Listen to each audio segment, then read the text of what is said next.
and with this exclusive interview with Vice President Jagdeo.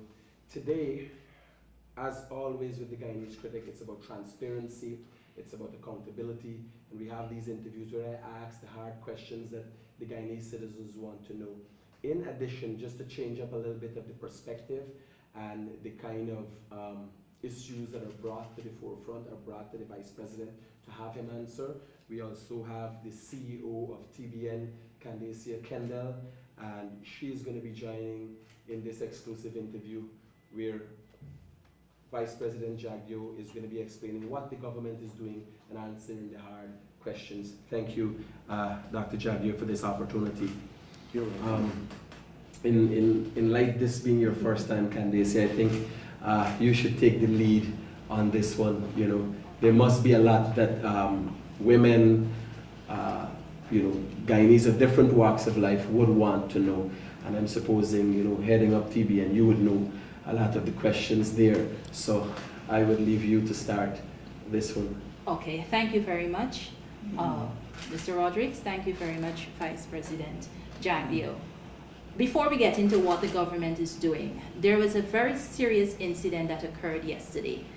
A man was able to stab a presidential guard 5 times and disarm another presidential guard, all in the process while asking for the president. Now, obviously, this caused a lot of concern, both nationally and internationally.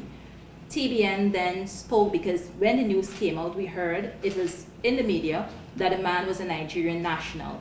Daybreak News then spoke with the president of the Nigerian Association, who said that the man is not known to the association or members of the Nigerian community that are part of that association.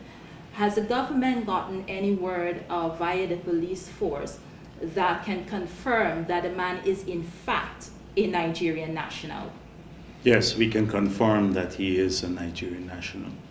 Any other information as to how long he's been in Guyana, what his motives were? Yes, he came in just a few days after the 2020 elections. In fact, it was the 14th of March, 2020. He came into the country with 6 others. Any information as to his motive? Why would somebody want to do such an act? We don't want to be premature in our judgment. I think there is a full investigation going on. We're not sparing any effort to get to the truth. We have to see if it is just an isolated act or a conspiracy. And therefore, the task force that is working on this will go through a number of leads that they have. I guess at some point in time, they will report back to the authorities. But right now, that investigation is going on with vigor and in earnest to get to the truth of the matter. That type of security breach, I'm sure, is concerning for government. Yes. Have there been any efforts started to improve the level of security at the president's official residence? Yes, it happened suddenly, and you can't prevent these things from happening. It is to ensure that you're ready when they do happen. And therefore, the state of readiness of the Presidential Guard and how they acted in this incident should inform the future security arrangements and also the level of training that they receive. So this incident there would be one that hopefully would help to enhance security arrangements across the country, particularly as they relate to our head of state. We have to do so without having a siege mentality in government. Even without threats, Mr. Granger had like 12, 13 vehicles following him around. And people think maybe that's appropriate given threats in our country. We're not a country that is known for that sort of threat to politicians, historically. Whether we need to do that now is another matter. But we don't want to become, to have a siege mentality where for the president to go anywhere or any government official to go anywhere, they have to layer on excessive security that will prevent this personal touch with our people. Because it is that personal touch that characterizes not just President Ali, but the PPP's engagement in office. We have always prided ourselves in remaining in touch with people on the grassroots, going to visit their communities, listening to them. If we are excessively security conscious, it may become a barrier to that sort of approach with the communities. But definitely a lot more has to be done. And from the intelligence perspective, especially if this is organized. So there's a lead that is going there in that direction, and it has borne some early fruits. We don't want to be premature, as I said, but we have to address, if that's the case, then there has to be an appropriate response to, and from especially the intelligence gathering to thwart plans of this nature. We also have to be very, very intolerant to people who try to create the conditions, almost the intellectual authors, for these maverick acts, if this is maverick, to take place. And then they quickly distance themselves from it. But if you look at the tenure, the language and some used by the opposition and some of their aligned websites, you will see that almost, I can list about 15, show you video images of 15 instances where people were called upon to damage public property or to attack people from the government. I can share with you that evidence. It's there in the form of video images. So I noticed a quick statement, oh, we don't support this. But if you don't support that, then you can't support a narrative that could lead to this. And that is what we have to become intolerant of, that we have to take firm action against people who try to incite division along racial lines, along gender lines, along religious lines. We have to be intolerant of those people. And also those who publicly call for individuals, their supporters, to harm others. We have to address that issue. And they do so almost with impunity now under the guise of free speech. But you can have free speech in this country. We have always fought for free speech, free media, and our country is one of the freest in that sense. But it is not free speech when you ask someone or call upon someone to harm another individual or person of another religion or race. That's not free speech.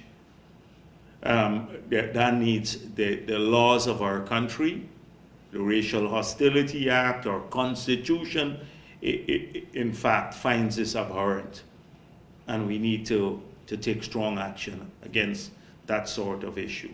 So whilst we're examining this matter carefully, and the police are investigating to see if they're intellectual authors and who they are, and to bring them to justice, we need to also focus on those other issues that I mentioned before.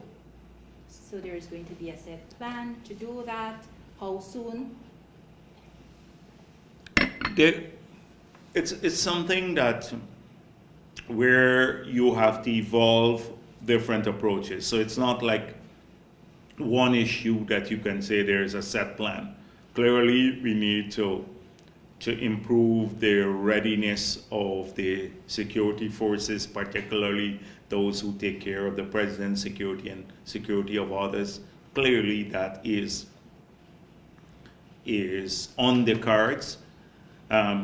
Strengthening the intelligence agencies without becoming intrusive in people's lives, and then being intolerant to divisive rhetoric or criminal rhetoric, that is rhetoric to harm others, is not just a task for government. We can take the law enforcement approach to it, but it has to be a societal rejection of this.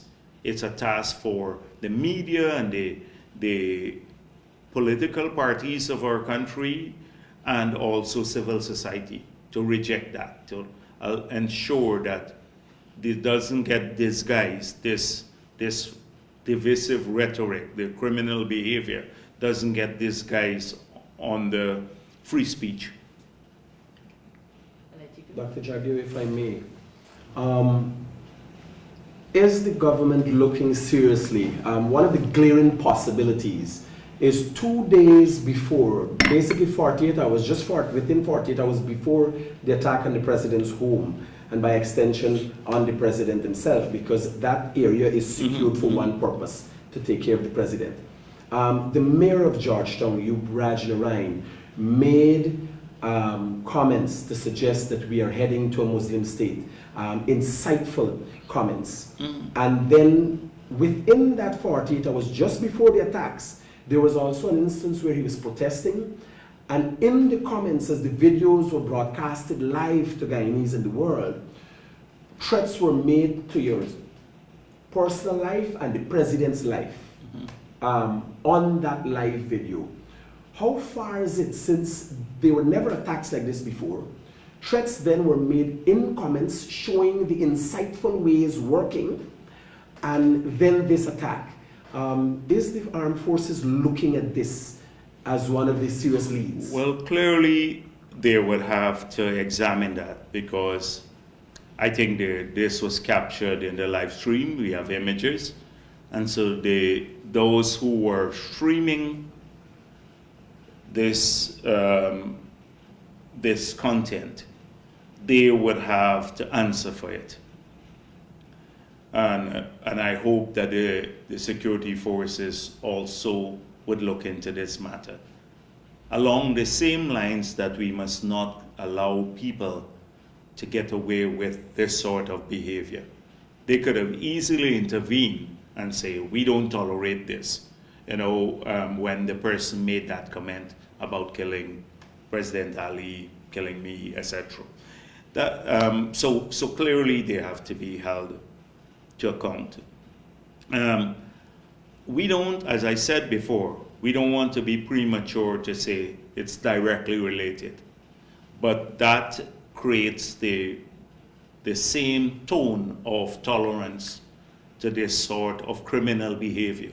If you have people coming on your page and they're vile and they make remarks that are racist or criminal, then you're in effect tolerating it. And you should be held responsible. On the mayor's thing about the Muslim state and stuff, I think it's utter nonsense. I'm a Hindu. I'm part of the government. I'm the general secretary of the People's Progressive Party. Our party was not formed on the basis of religion. Irfan Ali is a member of the executive of our party. We have other members of the executive who are Christians. So all the faiths are represented on our party. When our party was established, it was established to fight for independence and to change the lives of working people of this country. And it has remained faithful. If you look at our manifestos throughout the period we've been in office, we've remained faithful to that philosophy of working to change people's lives, regardless of their race, their religion, or their gender. So we are not a party that is based on a religion, and we don't create a state that is based on a religion. The state is the state doesn't have a religion. So that is a nonsense that the mayor was talking about. But I think he did it politically, because that's how you try to divide people. APNU is very clever at this sort of thing. They do it on the race, but on the race side, a lot of people are ignoring them now. So I think they want to open a new front now in Guyana, one that we are not accustomed to. So a Hindu-Muslim divide. And that is why they chose this clown, the mayor, to shoot the first salvo. But it's nonsense, utter nonsense. As I said before, the party that I head as General Secretary, we know what we're grounded in. And we're grounded in change for the better, development for all of our people. Religion and which faith you belong to does not factor into our decision making when we talk about progress. Dr. Jagdeo, if I may, on behalf of the people of this country, I know you're saying you don't want to be premature in decision making, but being president of this country for 12 years, your tenure covered some very trying times. This country has experienced many times the dark days. Before that was more fire, slow fire. And it always started one way, and it ended up with the destruction of people's property, people's lives, and there was always the PNC behind it. Are you saying, clearly the mayor was on the ground, his intentions were clear, although he came and gave a half-hearted apology. Are you saying that we are not sure what the PNC is, knowing your experience and history, having history on your side? To get an answer to that question, just listen to every speech of the leader of the opposition. And then you will get a clear, unequivocal answer to that question that you just asked me. He's always been threatening in posture and language and divisive in his rhetoric. Always been. No matter what the topic is, because he hardly deals with technical issues that are important for development. It's always, the PNC has become a fringe party now, a party of protest, a party that is of incitement, if you look at what the leader says every time he speaks. And this is followed by the rhetoric from all of his members of parliament. Just listen to them. So that is why I have pointed out publicly, look at Linden. They did absolutely nothing for housing in Linden in the 5 years on the APNU. Before that, we had built Block 22 and Amelia's Ward with thousands of new houses. They did absolutely nothing. They shared no land to the hundreds, in fact, the thousands of people who live in Linden who wanted a plot of land to build a home on. They had nothing to give to them. They gave after the elections and just before the elections to their key activists, the Figueras and the others, large plots of land, transfer those to them. Lowenfield got 200 acres. That's enough to put down 1,000 low-income homes, 200 acres, in a place called Millie's Hideout. Those are the people who got the land. We came into office, President Ali went up, he said, we're going to spend $400 million in Amelia's Ward to develop 400 new new plots there for people.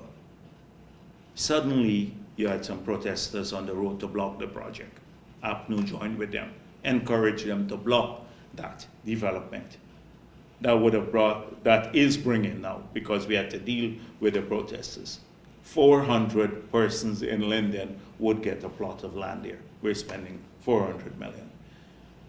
We're doing another 1,000 lots and houses in Linden. Mucka, we came to Mucka. The same thing happened. First of all, they behaved as though they have exclusive control over the people of Mucka. So you cannot go into Mucka without consulting with Congress Place or the Lord Mayor of Mucka. You have to get their permission to go into Mucka. And even more so if you want to do something that will benefit the people of Mucka. So the president must write a letter of application to Norton, and he has to stamp approval, then you can go into Mucka. Now the people who live in Mucka are our people. They're citizens of this country. They need to benefit from everything that takes place. I had this exact same behavior, so it's not changed, from the mayor of New Amsterdam when he didn't want me to go into Angois Avenue. But of course we ignored him then, and we're ignoring the local authority leaders here. But we have about a few squatters along the way there, and again, instead of working with us to accommodate the people there, the squatters, like we did in Linden, we work with the people who were squatting there and trying to block the project. They took a hostile position. Now, what will happen to Mucka when a 4-lane road passes just next door to Mucka? Mucka becomes front land.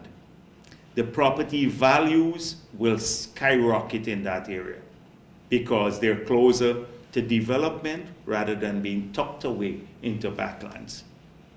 It will change the entire dynamic, like how the road network going through South Georgetown is changing. So building a 4-lane road going through South Georgetown, a hotel will be close to South Georgetown, a minute away from South Georgetown. You'd have a massive new hospitals, a whole range of activities, changing the face there. Same thing, Pontrench Dam.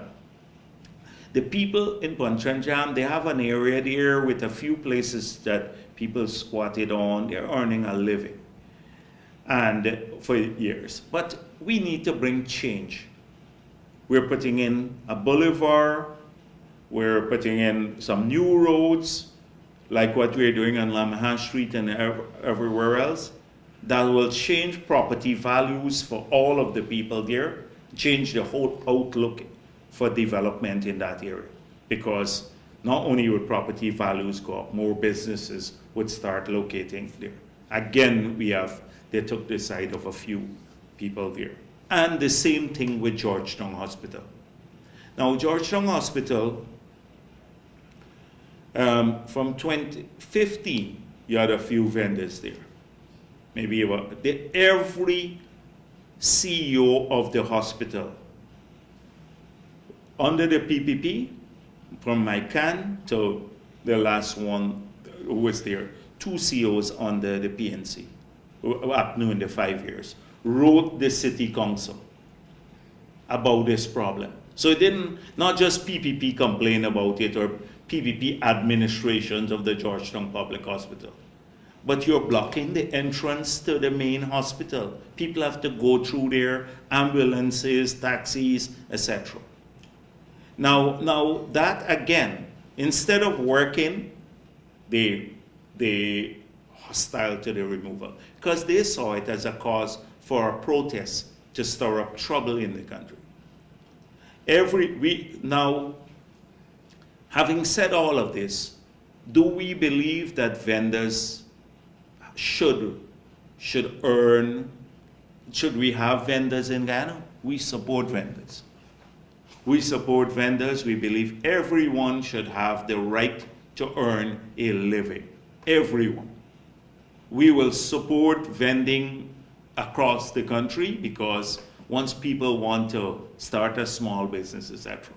But as a vendor too, you can't do it to discomfort other people or to prevent some vital functions of the places where you're vending in taking place.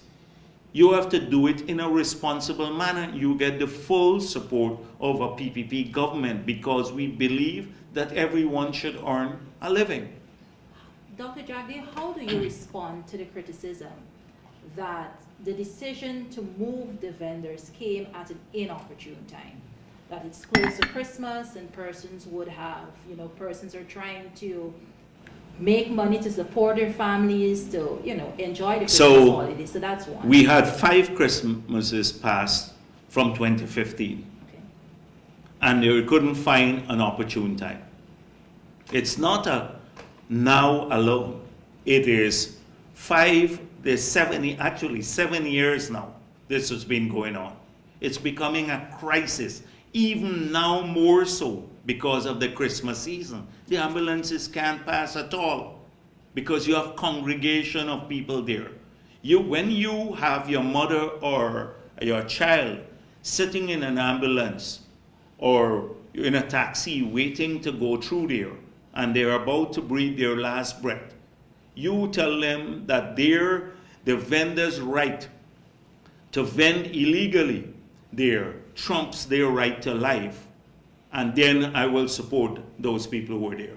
When that decision could be made in a country like ours, then we'll support this.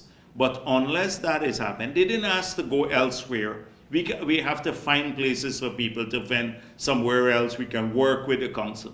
But here in a particular spot, the entrance, people want to just come out there. Everything is convenient to the vendors, not to the public. So I'm saying this is several years. We've heard this all the time about, it's Christmas season. They don't vend, the vendors there don't sell decorations for Christmas. They don't sell decorations for Christmas. It's not like the market square.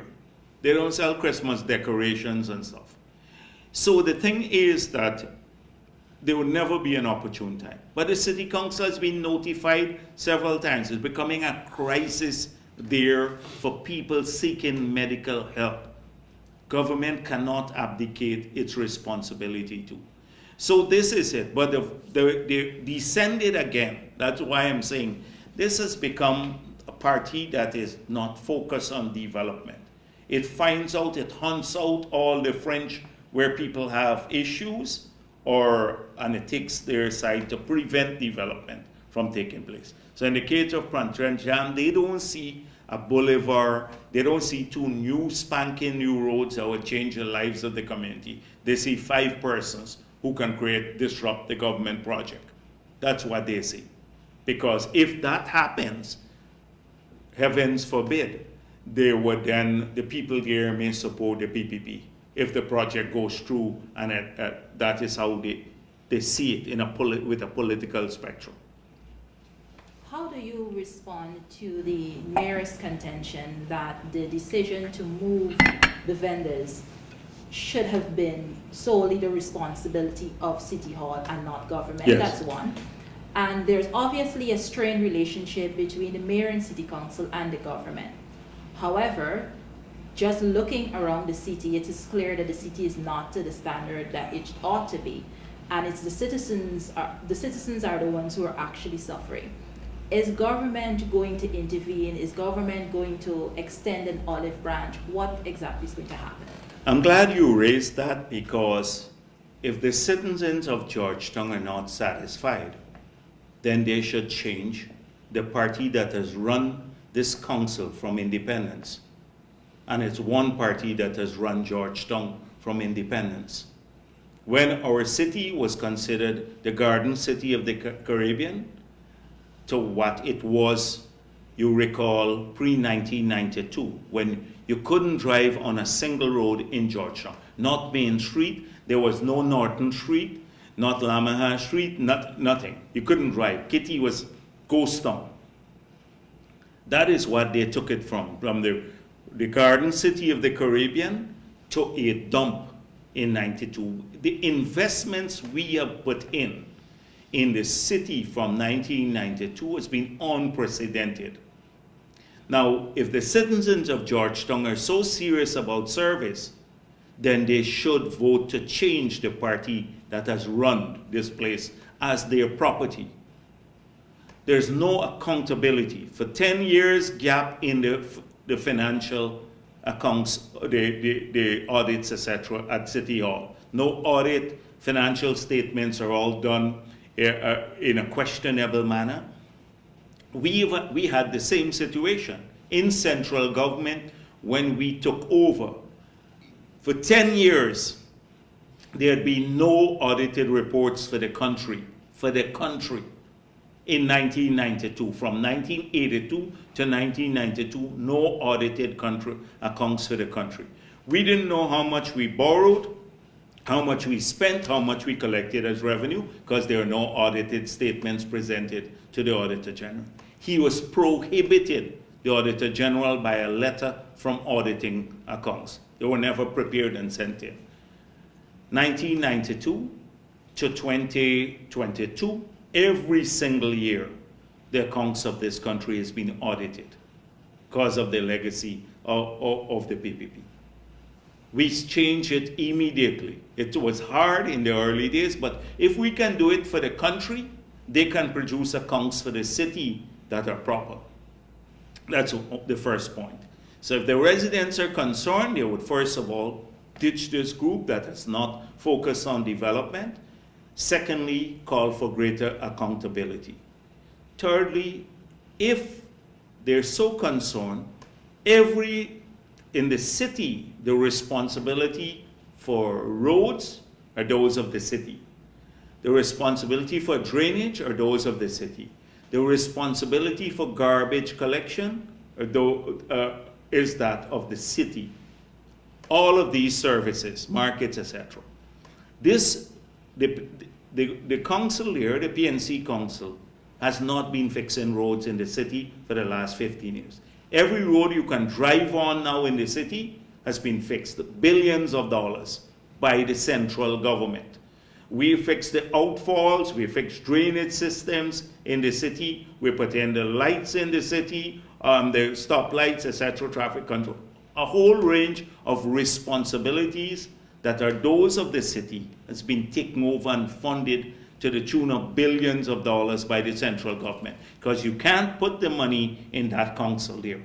They would take every revenue that they collect now goes towards paying wages and salaries.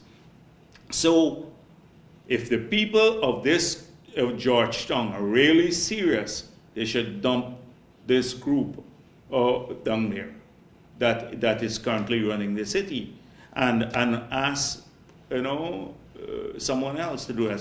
So you coming back to the key issue about the mayor said he is responsible, the government took over his responsibility to remove the vendors, because from 2015 they are more interested in collecting money illegally from vendors than cleaning up the city of Georgetown. Just by the city, by the hospital. When I was president, I went there, and on East Street, you saw the paved areas. I walked around and I said, let's try to pave this area so we can have more parking for doctors and a few patients. We paved that. Soon as APNU, the PPP came out of office, APNU went and put barriers around it and wanted to charge people for the area that we paved. When I was president, we paved just around the Georgetown Hospital there. That's all they do. What about the argument that the city hall is not being given adequate subventions? Right? So the subvention is, I just spoke to you about the accountability. Adequate means that, the taxpayers of this country must sit down every year, hand the city council billions of dollars. They collect all the revenue from the city, which runs into billions too, and spend it on themselves. And we must then take taxpayers, additional taxpayers' money, give it to them, and then they can't account for it. That's the logic.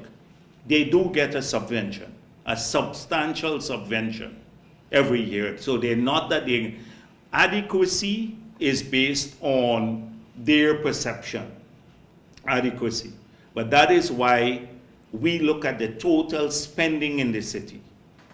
If we hand, trust me, if we had handed the money to them to do a single road that we're doing now in the city, they would spend every cent of the money and the road will never be built. We've had that experience before. We gave them money for a dedicated purpose, fixing markets. We said this money has to go to fix Kitty Market and Sabak Market. X amount of money. What happened? The markets never got fixed, but the money gone. At the end of the year, oh, we had to use it for something. They bought some vehicles, they bought something else for somebody, made 2 trips abroad. That is how the money gets spent. Even when it's earmarked. So you gotta be really stupid to just hand taxpayers money to a cabal there that is venal, that's totally corrupt, has no sense of city. You know, look at them, what we're spending on Lamaha Street, etc. Because we want to change the city. We campaigned on it. But they're a humbug now, the administration of the city. Their interest is politics, not services to the people of Georgetown. What about, so this obviously has been going on for a long time. What about if we come to a point where the mayor says, I'm trying to reach out to government, but government is not accommodating me? Is there going to be any time where we're able to turn the page of the past and just start afresh and just get the city to where it should be? You know, we had an agreement. They talk a lot about power sharing. So once in one of the elections, I think it was 94, we said, why don't we rotate the the mayorship among the major parties? So I think the PNC got their turn. When it was our turn, they refused. Philomena Sahai should have been the mayor. They refused. So this mayor wants to reach out only to fix his own problems. Irfan Ali might not meet him because he wants some duty-free or something like that. No, they're not interested in, if you, I don't mean you personally, but you as citizens believe that the mayor wants to reach out to government because he wants development in the city, you've got to be delusional. It's often about personal things. That's what they want to meet the president on. And the president did meet with them. He spoke with them once, the mayor and the deputy mayor. Then as soon as they left the meeting, they mischaracterized what happened. You can't trust them to accurately represent what goes on. They're not real partners. They come there and the first sign of pressure, they'll lie. I recall that vividly, and I said to the president, basically wasting time with these guys too. Look, they came to the meeting and then they went back and they told a bunch of lies to the media. They're not genuine about reaching out. When have we not been willing to work with anyone, regardless of what their political affiliation, for the development of our country? When have we not? We were always open to that. If you're genuinely concerned about development, then this is it. But look at it. Patterson, for 6 years, from 2016 to 2020, he couldn't even select a site for the landing of the pipeline, the gas pipeline. But now he has wonderful views about how we should pursue the project. And they're all negative. Oh, we're doing all bad. They're not genuinely concerned about development. It's just all about a game of politics for them. So, Dr. Jagdeo, just not to have this interview, as much as what we're talking about is very important, just not to have this interview overshadowed by what is now the disaster known as the Mayor and City Council. Can we have a little more understanding of the salary increase? And it's been across the board in the health salary sector. increase, yeah. People want to hear salary increase. Well, first of all, again, people were told there'd be no salary increase, and we said we budgeted for a salary increase. They knew we budgeted in when the budget was passed, the 2022. Even before I left for Dubai, I was asked at a press conference, and I said there shall be a salary increase before the end of the year. I saw after that they were saying there is no salary increase. Although we said there will be a salary increase, the opposition said there is no salary increase, trying to excite the public servants into protesting. There was an 8% salary increase. On a bigger base, they claim that okay, they increased public service salary cumulatively by 70% in the 5 years. Well, the 8% is on a big base. So what was the quantum of money that went into 8% increase? It's close to $6 billion, 30 million US dollars. That is what an 8% increase will put in the pockets of the public servants. 30 million US dollars more per annum. That is what the 8% translates to. People don't look at that because when you have a percentage on a bigger base, it's a larger quantum of money. So that is what the 8% translates into. 1 year, 30 million US dollars more into the pockets of those in the public service. So that's one thing that was done. But as we mentioned before, and that's why I tried to look at framework, this country has to have a viable economic strategy. And an economic strategy cannot be all about the recurrent budget. Every cent you earn, you eat and you spend on yourself, like wages. You have to plan for the future. You have to create the conditions to create future wealth so we can keep increasing the amount that we eat and we spend on ourselves.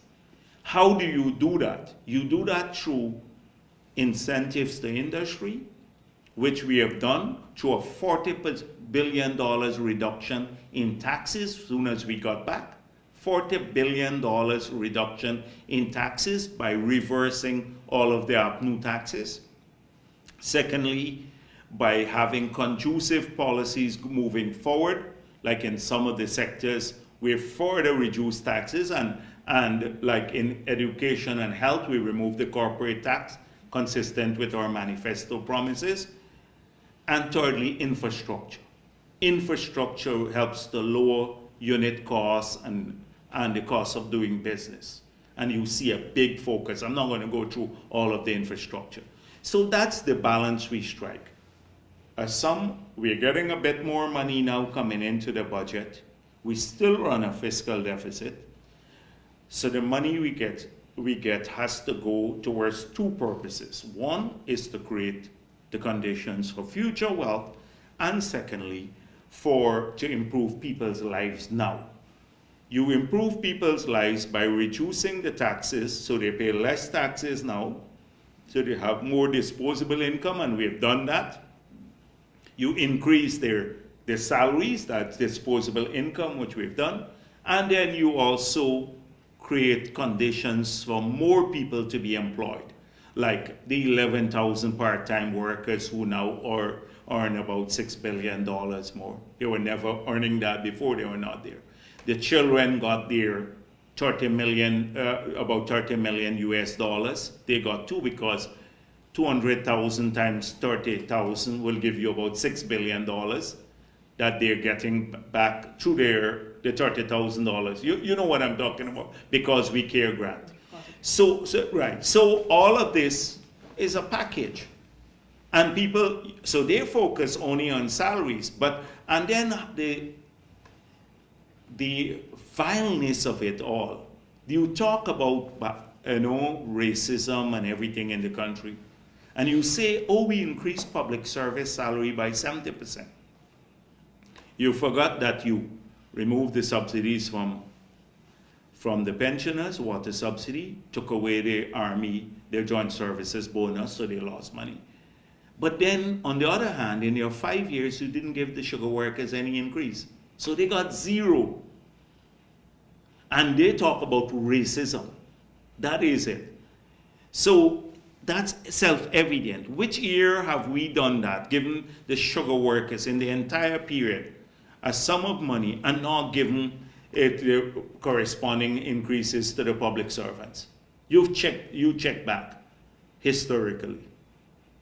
And so that is crucial. Then, apart from what we did there, we said there are some areas where we have to adjust.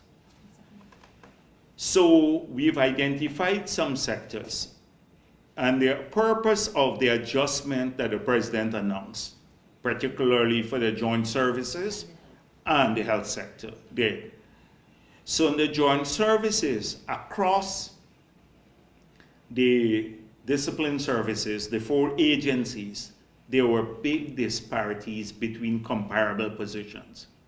So like a corporal, here might be earning significantly less than a corporal in another agency. Right, no, not the band, that's within an agency, but across. Okay. So prisons, fire, Army, and police.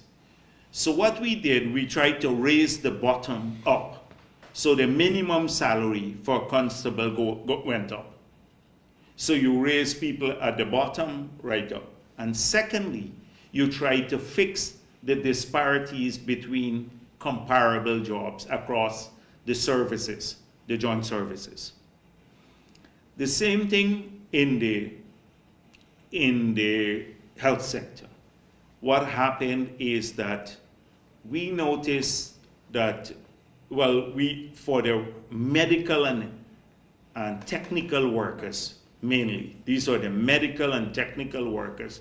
So the same thing we did. We raised the minimum, and then if you were employed, you're a doctor or a nurse, and you're employed by the Ministry of Health, you earn one salary. The same skill, exact same skill, you earn a salary that was lower than the Georgetown hospital. And then if you're employed by the regional health, you're the same doctor or nurse, you got another salary that might have even been lower than the Ministry of Health. So you had 3 different categories where a nurse employed in the region will earn one sum for the same, say, qualification and years. Another nurse employed by the Ministry of Health would get a different wage and a salary, and a third one by Georgetown Hospital. So what we did, we sought to bring parity across so if you're a nurse or a doctor or something, and you're employed by any of the areas, you get around the same salaries. And that would help large numbers of people. So the cost of it all, outside of the $6 billion I told you for the across the board 8% increase, that will be about $2.5 billion for the two, about 1.6 billion for the health sector, and just over $1 billion for the joint services. So that combined now with the 6 billion, you're talking about 8.5 billion. And if you look at the sugar workers, another close to $1 billion, it's $9.5 billion in salary increases. And I'm only talking about public sector, not the public corporations as yet. So if you add them, you probably have about $11 billion increase across the public sector in wages and salaries, which will be about 55, 60 million US dollars in this year alone. That will be now in our people's pocket more than they had the previous year. So that is a huge figure. And people, sometimes they don't look at all the moving parts. We don't have the luxury of not doing that. You know, pick what you want, and sometimes people just pick a little bit here. Oh, we don't have enough here, etc. But we can't, when you manage a country, you have to look at all the parts and find balances so that we can do this over the long term, Keep increasing the wages our people get more of them employed, get better working conditions, grow the economy so we don't, if the oil and gas sector collapses or the prices drop significantly, or then we don't have a big shrinkage in terms of economic viability. Because why do you think some countries increase wages a lot at the beginning, and then you've seen that, and they're based on perceived revenue they will get. And then the oil and gas sector, natural resources sector, the price crashes. So the money doesn't come, massive layoff, they have to cut salaries, etc. Because it's not sustainable. And that is why examine those countries. More of them are now in trouble and have a worsening condition than even before they had oil and gas. You can check those conditions. Yeah, sure. Dr. Jagdeo, I'm very cognizant of the fact that an opportunity like this doesn't come across often, and there are many burning questions that Guyanese have. I'm extremely happy that you mentioned the increases, particularly in the health sector and for the joint services. How do you respond to two criticisms? One, that the 8% given to public servants should have been non-taxable. And two, that what about the teachers who are now saying, what about us? Yeah, but what you just raised with me, I think I answered already. I dealt with context. Yes. I dealt with context and magnitude. So the thing is that if we remove all the same tax increases and everything like that, so we've already done 40 billion of taxes. People don't see it, but they don't pay VAT on electricity, on water, on a whole range of stuff that they were paying before. So I think I answered those questions, and as we made it clear, we have to go into addressing disparities first. There was evident, if you're a nurse working in the region and you're just as qualified as a nurse elsewhere, why should you earn 30-40% less than the nurse working in another state institution?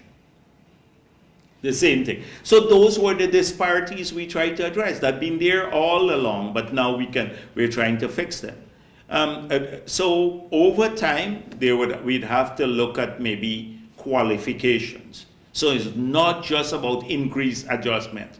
This was about tackling disparities across agencies and some of it within agencies.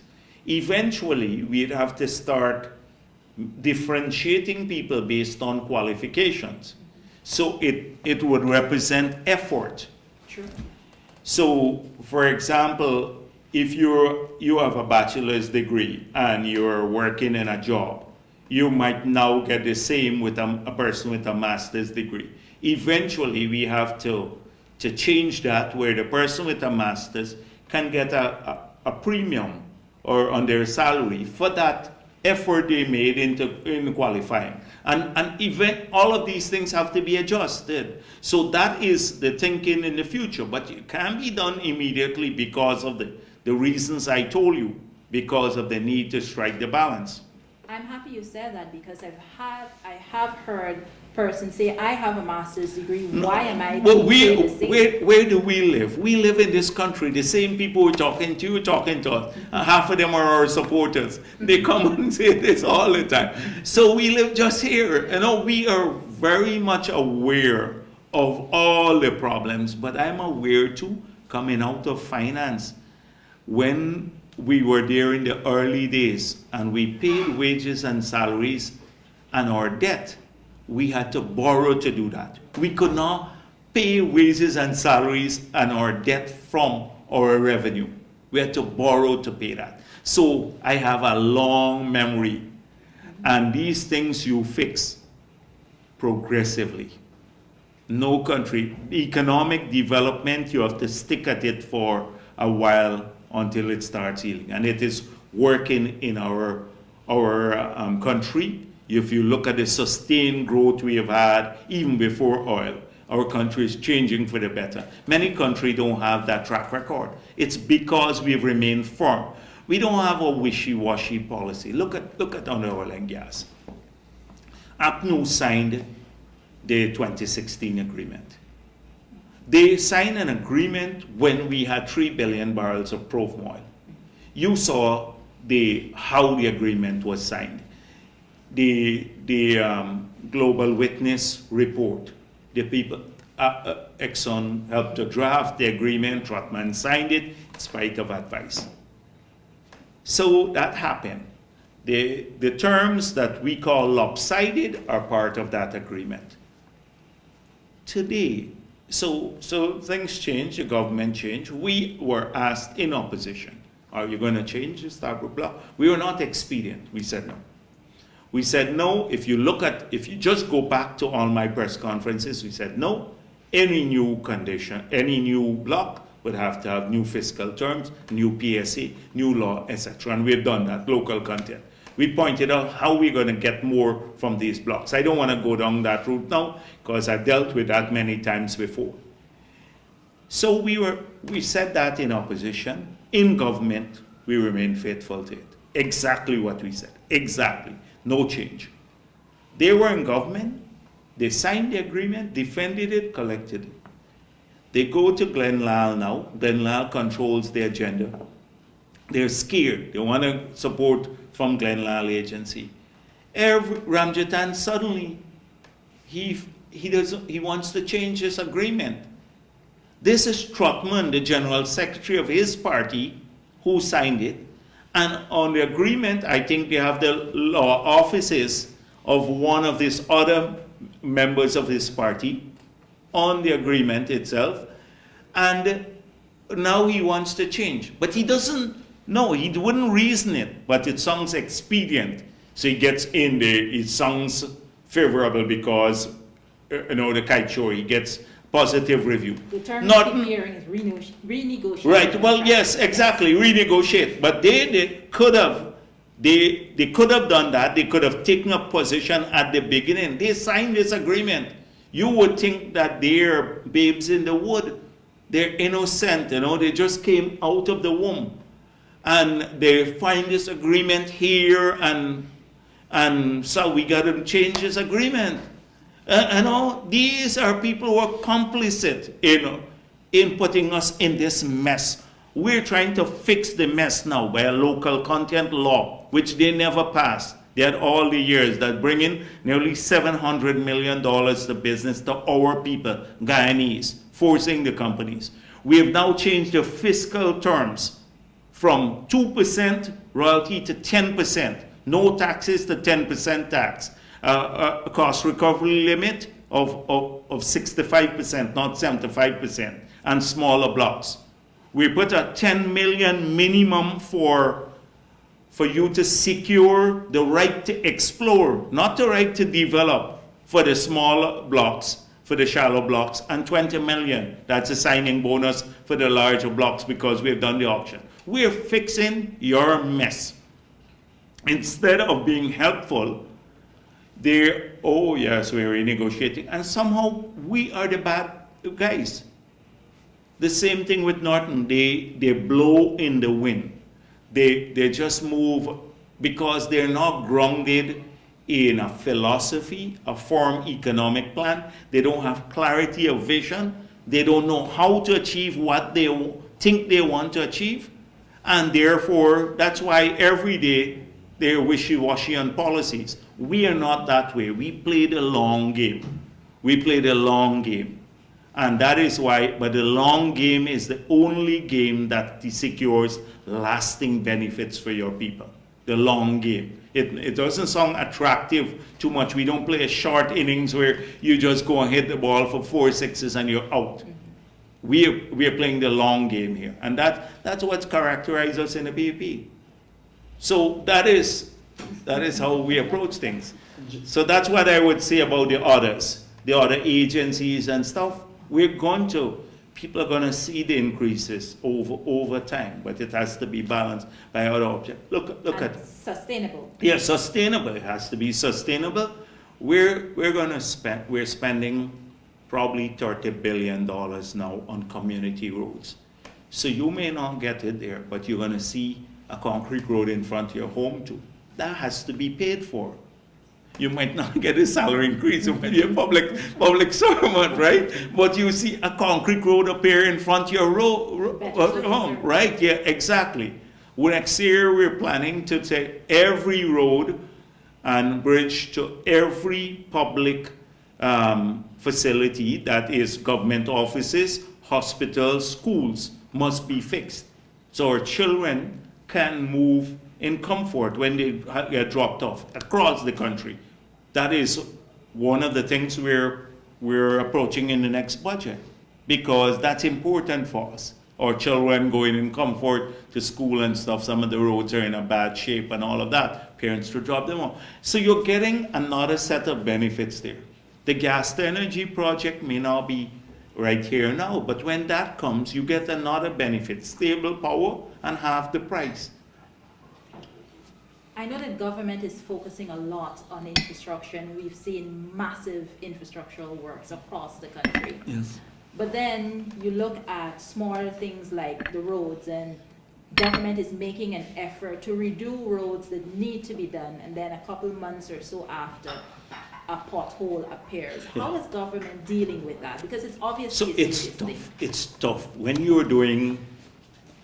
you have 3,000 projects going on simultaneously. Mm-hmm. You have a small contractors core. So we are trying to give more work to different people here. And if you look at it. So you inevitably, you're going to have, even in some of the best contracts, some people who are not going to do the work according to standard. That is why we've urged communities to be vigilant. So we can't stop and say we will only award 100 roads because these are the 10 best contractors and we'll only work with them. If we do that, we'll never change this country. So some of this is like almost expected that shoddy work would be done, but if the communities work along with us, then they can avoid some of this happening. And then we made it clear to the contractors that you do this, you have no future. If we find we must link their future growth as contractors in this country to the quality of work that they do.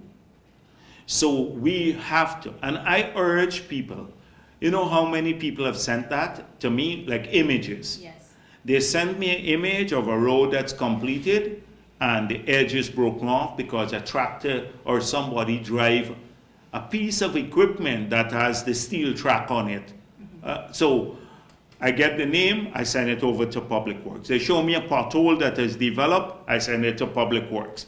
And I said on one of the critics program before that people shouldn't believe this is a criticism if they post it. They should send it to the Minister of Public Works, because then we become aware that we ask the engineers to go and check it, and then people have to remedy this work. So with the citizens getting more involved and giving us the feedback, we can track in Public Works, Edge Hill or in Dar, can track the 4,000 roads we're building, right? But if citizens help us, and this is the way they can do that, send the pictures to them, directly to their phones, to the permanent secretary, to any minister. It then gets shared back into the group. And our these, you mentioned that they wouldn't get future works, but is there a direct policy that if you do shoddy work on 2 projects or 1 major project that... So far they You have not blacklisted, but this comes up at the evaluation stage. When they're being evaluated, this man has 5 roads and he done 2 shoddy. So you may not blacklist, but they don't get the work. I think we might have to move to a formal system in the future of blacklisting. Dr. Jagdeo, But the alternative is not to do much, because we don't have enough people to do all these civil works now. It's a lot. we're mere days away from the calendar year and by extension the government year coming to a close. Inflation is affecting the world, and this government has become known for pulling tricks out of bags, reversing taxes and giving incentives and $1 million for house lots, free foundation, steel and so on, and just recently the 8% and then a lot of raises across the board, balancing out things. Basically 15 days. Any more tricks up your sleeve, or you gotta wait for the next budget? No, I'm pleased in the last month particularly that we have had a lot of things that are important for our country, but often you don't get enough publicity. And you know, the first one is the ART certifying us as the first jurisdiction scale for certification in the world. We are the only country. We now have the largest forest carbon trading scheme in the world ever. Bigger than any country in the world ever. And for only 30% of our credit, we have sold at a minimum for $750 million US. So 70% of our credit remains to be sold. As I said before, the Amerindians are going to get 112 million at a minimum from that, which is above the Amerindian forests, like the title lands have forests, which is just about 12% of total forest mass. And they are now getting at least 15% of all we earn directly. So more than what their share of forest is in the national level. So that brings me to a couple of days ago. We see a new thing happening. The gripers have showed up again. The APA. The APA has been writing now, and as I speak now, they're in Canada telling a bunch of lies again. Vanessa Ben is at that meeting, who represents us in Canada, about the 2006 Amerindian Act and about the carbon trading scheme. So the 2006 Amerindian Act was a major advance from the one before, but they would not tell people that where subsurface rights were given for the first time in Guyana to Amerindian people. Only maybe 2 countries in the world have given subsurface rights. But they're in Canada, that Canada has never given its indigenous people subsurface rights, but they're bad-mouthing us in Canada. APA never participated in the first low-carbon development strategy. They were opposed to it. They were linked to the AFC and the others trying to block it. And then the second one, they participated for a while, but then they accepted that, but didn't show.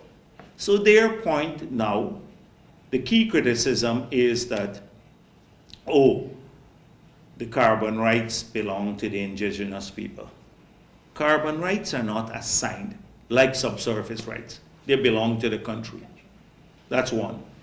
2, they believe that they are more important than the 200 and something elected leaders who formed the NTC, who agreed to this. The APA that doesn't represent a single person, they can't go to the village and the village would say, we want you to represent us ahead of the Tushao. but it's all to raise money. They have to show a dispute to raise money. So they must be now in Canada on European taxpayers' money, possibly European taxpayers' money, because they get a grant from the European Union, to badmouth our country.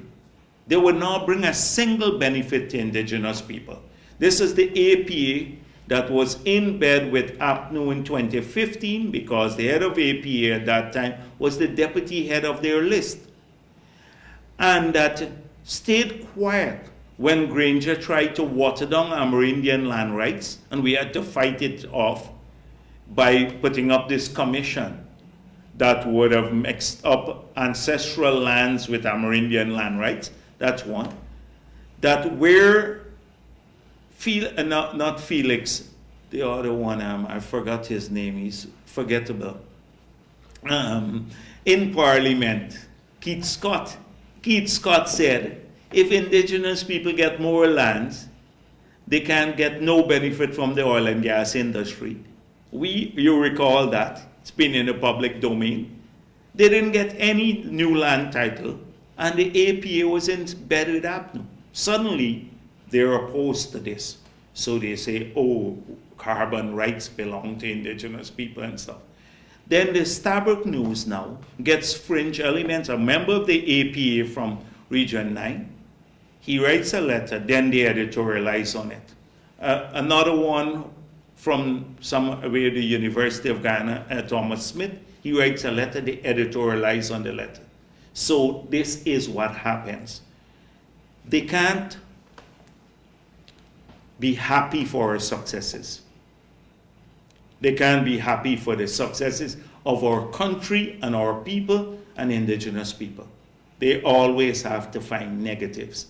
They would never come up with a deal that would remotely bring $100,000 to Amerindian communities. Because when APA gets the money from the other agencies, from the international bodies, it doesn't spend it on indigenous people. They wouldn't bring 100,000, but opposed to a deal that will bring in $112 million at a minimum to the Amerindian communities, and we still have 70% more to go. So imagine if you look at that, you'll end up with over $300 million going to the US dollars, going to the Amerindian communities if we extrapolate from the 30% and say we get the same terms for the rest of the 70%. It will be over $300 million. 100 billion Guyana dollars maybe, nearly close to $100 billion. Close, because, no, maybe 80 billion going to the Amerindian communities to be shared equitably among all the villages. This is outside of what they will get through infrastructure. That's directly, and they're opposed to it. So that's what the negatives we see all the time. Some people can be happy, and they're fringe. A Janet Vulcan never made any difference to a single indigenous life, or the APA here. But so we are proud of that, and we'll fight the negatives. It's always the same. You have another thing, the gas to energy. They can't be proud that our country has moved in record time to do something that Europe is trying to do now, use more gas to generate power. And we're moving it closer to reality. So one person now who's come up, who was an environmentalist, said, oh, the last one was it would contaminate the groundwater now, the gas, because she become a geologist. These are the sort of things. The auction, they should be happy. Bloomberg just had a podcast yesterday and talked about the quality of decision making in Guyana and this auction and how the country is moving forward. But if you listen to some of the locals, so we're very pleased about the big policy changes we're making and getting these major things that require a lot of technical work going, whilst we are not forgetting the concerns of our people, the roads and the water and the electricity and all of that, and the cost of living, as you mentioned. So it's not just focusing on those things, it's focusing the balance again. the big things that will transform whilst trying to improve their lives and adjust to unexpected things like the cost of living increases. That's why our policy making is so diverse, varied, and caters for different levels of problems. So that's very important for us. I'm not going to enumerate all that we did on the cost of living side. We've seen an abatement in global prices a bit now because oil prices have come down, and the supply chains are getting better. With the opening up of China, China will go through a difficult period. They've just removed COVID restrictions. They'll have to go through what we went through with maybe massive overload of the hospitals and deaths and stuff before they normalize. But once they normalize and it becomes like they have herd immunity, then you should see a massive return back to the reliable supply chains that you had before COVID, which kept the prices down. So we're hoping that a lot of these things would be addressed. Government went to Parliament for another $47 billion as part of the supplementary budget. You touched on all that government is doing to improve the lives of Guyanese, but can you specifically talk about how those monies, as well as the withdrawal from the Natural Resource Fund, how those monies will be used to improve the lives of Guyanese? Well, I just gave you the entire framework, because the framework says total revenue flows from the NRF and from taxes, it's X. Total number of expenditure, total value of the expenditure is Y. The Y has Y1, which is capital, and Y2 is the recurrent budget. So the fiscal deficit is the difference between X and Y. And we still have a fiscal deficit. When you subtract our expenditure from our total revenue, which includes the NRF and everything else, we still have a deficit that we have to finance. So it's not like we're in surplus as yet. Okay. And so people have to keep that in mind. That is how, that sets up. Yes, they exactly. And they have to keep this in mind. It's not as though we're running a surplus. In the future years, we may be running a surplus once the large oil inflows come in. But right now, it's small sums that are coming in. In the first 2 years, we got $600 million in the first 2 years of oil production. The bridge across the river alone would be $261 million. When can we see work on that beginning? Oh, apparently they're doing work now, because they have to do testing the work.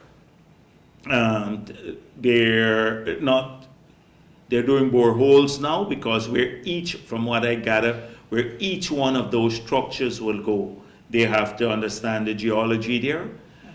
And so that work is being done. That would ensure that the final designs be ready. But we still believe it will be done within a 2 years time frame. 2 years it will be completed. And that will coincide with the 4-lane completion from Crane to the bridge, the development, the gas to energy project, the 4-lane from Ogle that has a 2 years time to will come to the bridge. So large. They're coming along the lines. So far we haven't had any major slippage on timelines on any one of these projects. But I'm just saying that this is very important for us. By the way, I didn't want to finish because AFC had a press conference and so Ramjatan was incoherent as usual. But he talks about us undermining democracy. I don't know. We need to get this man some institutional help, because he forgets that he was the one, and I want him to go to the COI. Can't we encourage him? Can't you call him and ask him to present his evidence to the COI about the Russians? You remember he caught these Russians. He was passionate And he had to put them on a vehicle and take them straight to the airport and deport them, the ones who came to help us rig the elections. So he can present all of this. He has all the files and everything else. He should go there, and that would make a sensational story and turn the whole COI on its head, because that means we were the ones trying to rig the elections, not them. So can't you get this man to go there? Can we help to get him to go? Can you help us there? So that's one. And two, he said, oh, there's a surreptitious move that on the 5th of December 2022, the PPP removed the residency requirement quietly from the Representation of People Act and the National Registration Act. When we went to Parliament, we removed the residency requirement and done surreptitiously. This had been in the public domain for almost 8 months. The explanation, and I'm surprised a lawyer, this man was a lawyer, the explanation is when the Constitution removed that in 2001. The law is inconsistent with the Constitution of Guyana. So now that we have a ruling from the Chief Justice, then the law has to be consistent, an ordinary law, with the supreme law of the country, which is the Constitution of Guyana.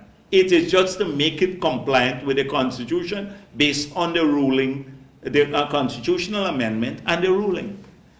But he finds a conspiracy in that. It's a pure clown show that would rival any circus in the world that they practice every time I see them appear at a press conference. Pure clown show. I'm not joking. All they need to do is to put on the little nose thing here, and this country would have a festive season. You know, we're in Christmas season, yeah. Can they see I'm leaving it up to you? I'm last for words. And we've been at it for some time now. If you would close with something interesting. So 2022 is coming to a close. How satisfied are you with government's performance over the past year? I just told you, right? Score it on the report card. I'm not one for scoring. We leave that to the opposition. They took A's for themselves all the time. You recall the scorecard? They publish it in the newspapers. They remove a sign. They put up a new sign at a building, and they score A for that. A bunch of frivolous things. I would say how we have moved this country forward. Our per capita GDP now is moved to over about $18,000.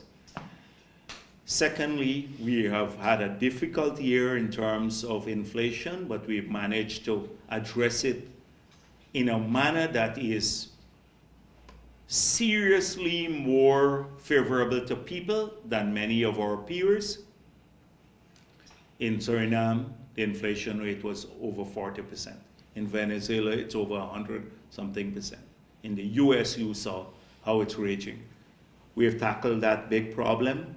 We've managed to get some of the major policy initiatives moving. I mentioned just some of them. So we have managed to increase disposable income. I just told you about our people now have about $60 million more in their pockets this year than they had last year. That is only on wages and salary side, leaving out the other things that I mentioned, So that's a lot of money. So overall, I think we have managed to get more people employed. 11,000 people on the part-time jobs alone are working, taking home a salary now. More of them are working. We've had more people trained. So I think overall, we've put a lot of effort into it, lots of work, a lot of behind-the-scenes work to make these things happen. So it's pleasing that things are going in a direction. But if you know the PPP, we're never satisfied. Next year, we'll return to this with the same vigor and the same focus and the same orientation. with the same goals in mind, which would be to change our people's lives for the better. Thank you. Dr. Right. Jagdeo, Thank I you. want to thank Thank you you. for this opportunity once again, and I want to thank you, the viewers, for tuning in, and I'm hoping this has brought much needed clarity to you. Thanks.